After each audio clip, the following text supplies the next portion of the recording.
Brought to you by CHM, a budget-friendly, faith-based alternative to health insurance. chministries.org/budget. Hi, well, I'm calling with sort of a financial, moral, ethical, and biblical question all in one. Let it rip. The reason I'm calling, so my brother and I, we both work in ministry, different churches. We live in different states. He's clear across the country than me. He and his wife, they have 8 children, and their belief is that God called us to go forth and multiply, and they believe Christians should be having as many children as possible. Well, they are doing a good job of that. Well, regardless of finances. So their only income is my brother's pastor's salary, and as you may imagine, pastor's salaries, nobody goes into ministry to, make it big. So he has actually said in podcasts and interviews that if you have more children than you can afford to have, that qualifies you as the needy, and the church and family members are called to help the needy. And so his solution to this is to be on state aid in addition to a salary, and his in-laws also pay them a stipend every month because they believe he's in ministry and they should be helping them with their bills. I think it's lunacy. I think it's crazy, and I was just kind of curious what your opinion was of that. I completely agree. Thank you. Yeah, that is not biblical. I don't believe it's biblical either, and even the though Bible does the Bible does say to be fruitful and multiply.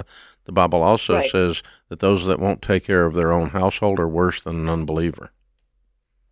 I would 100% agree with that. And he and I are the same denomination, but sometimes I wonder if we're reading the same Bible.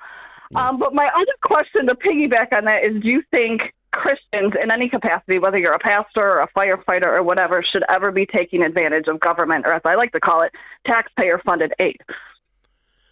Well, I'm not ready to throw rocks at everybody who ever does anything, but obviously we at Ramsey are big on helping you prosper. And I've never met anyone who prospers on government aid. I would 100% agree with that. So it's not an act of love for me to recommend that, or you certainly wouldn't tell people to do it as a way of life because it's not good for them. It's not as much a moral judgment as it's just loving the person and saying, "Gosh, I've never met anybody on welfare that had just a wonderful life." I would agree with that. The consistency of staying on welfare. Yeah, but are you going to hell, or are you a bad Christian if you go through a rough patch and the government helps you for a little bit? I'm not going to be that judgmental. I'll give you a break on that. Okay, no, that's a good perspective. And my other question was actually kind of on behalf of my parents. My parents are very generous people.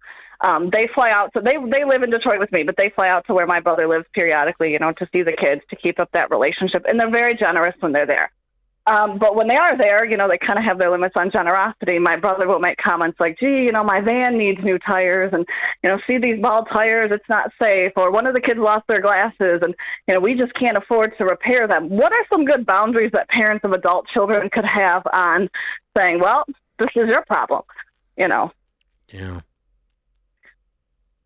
So it's just kind of my question, is there any good guidance on that? The thing is, there's not anything your parents are going to say or you're going to say is going to change your brother. He's made his decision. True. It's very true. And so I'm either just going to love him where he is and disagree with him.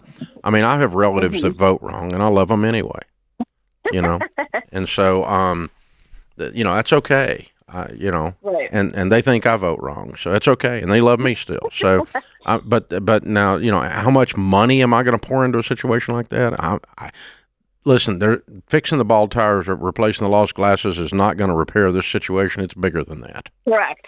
And that's what the advice they've been given by other people is that's just a Band-Aid on it. The tires are going to be an issue again. The glasses are going to be lost again. Whatever it is, it's not. Yeah, so I would just say, okay, I have a budget of money I'm going to burn on these grandkids just to be that guy, and I'm not going to worry about it. But past that, the answer is no. And so, when we go out here and visit, we're planning to drop $1,000 into kids' stuff that they need right now because their dad's kind of a doofus. And so, I'm just going to have that as my line item. And then when it gets above that, I'm not going to do any more than that. Also, Emily, everything that you're talking about is not even a direct effect on you. You're talking about this is your brother. and your Yes. parents steal. So if I were you, respectfully, I'd just mind my own business because nobody's coming to you for money, right? It's her mom, and this has not been said directly to me, but a good friend of mine is actually married to my sister-in-law's brother, and she has made many comments about how, oh gosh, they're in such bad, straits financially. Everyone in the family, including, myself and my husband, should be helping them. And I just think it's wrong. I think you should be embarrassed. If you're in your 30s and 40s and you're counting on family members to pay for things for you, I think you should be so ashamed. And so, as an ongoing it's pattern, bizarre. yes, but as an off thing, but yeah. But, again, somebody 4 degrees of separation away doesn't get a vote on what I do. If they don't like that, I don't agree that he has labeled himself needy biblically, and I don't agree with that label, so I'm not going to biblically step up and make him not needy. He's needy, but it's not money. He needy a new job. Careful, you'll get a jadism. You'll get a jadism dropped on you like a bomb. You needy a job. Oh, that's it. That's the deal right there. Oh, boy. So, yeah, here's the thing. It is frustrating to watch people that you love, especially when they're taking advantage of people that you love, and they're not winning.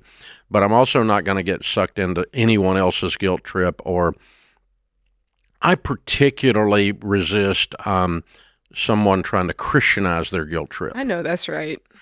So, like, we had a guy one time at the old office, Jay. This was funny. He came in and he was at the front desk, and I walked out. They said, "This guy's out here to see you." And I walked out front, and he said, "God told me that you're going to give me a new van."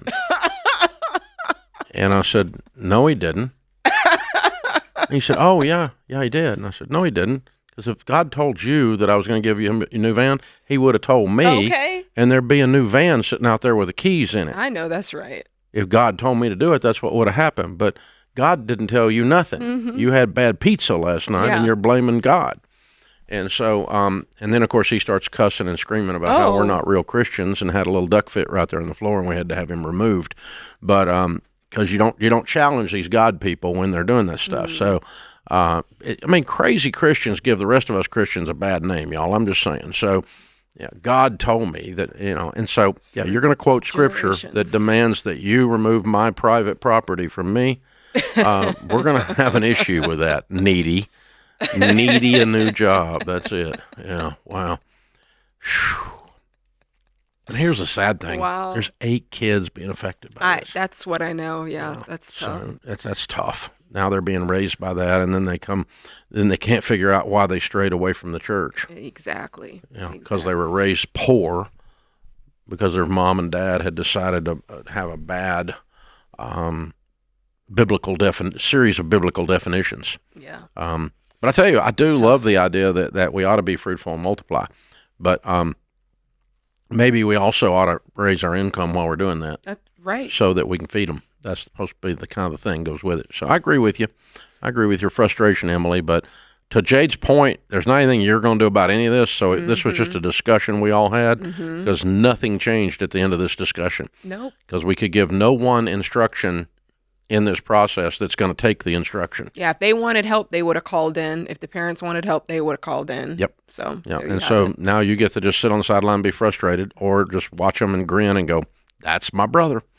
Yep, that's him. That's the guy. I know that guy." That's the hardest part of all this, though. When you see a better way and you know a better path, and you just want that person to just change. You want it more than they do. Yeah, that's how we become enablers if we're not real careful, or just really frustrated with family members. Yeah, you're just sitting back there.